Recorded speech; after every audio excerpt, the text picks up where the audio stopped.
The consultant. Yeah, so everybody Yeah.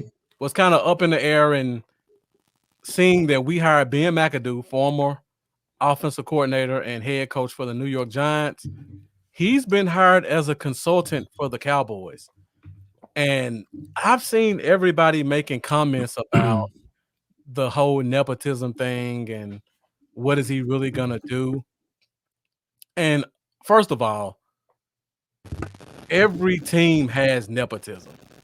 Like, these coaches take care of each other. That's why every time you see Shanahan, you're gonna see his son on the staff, or you see Gruden brothers. One follows the other one. Stuff like that happens all the time. Look at Belichick. His son was a coach on his staff. That happens often.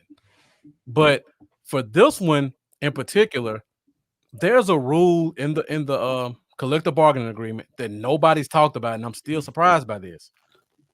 Coaches are limited to how much time they get to spend with players in the offseason. So the reason this McAdoo signing is a great signing, that rule doesn't apply to consultants.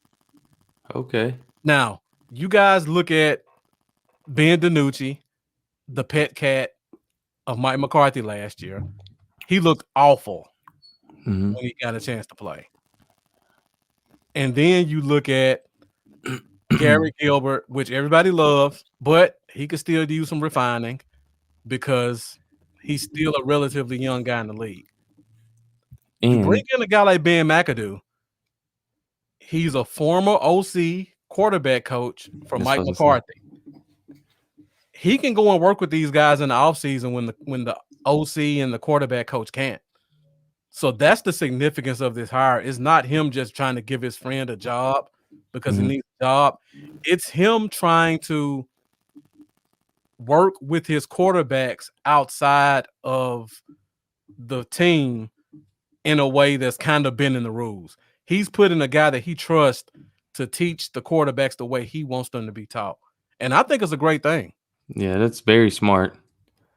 It's very smart. And that's what I was gonna say. I was gonna ask you, wasn't he a former quarterback coach with McCarthy? Right. He was. I mean, it makes sense. And we all know McCarthy, how he is about, trying to develop quarterbacks. And so, I mean, I trust what he's doing.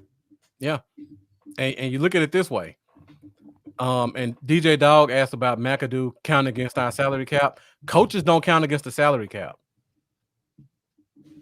So the point I was about to make, and it kind of leads into this, you got two young, basically league minimum players at a premium position, and they need coaching.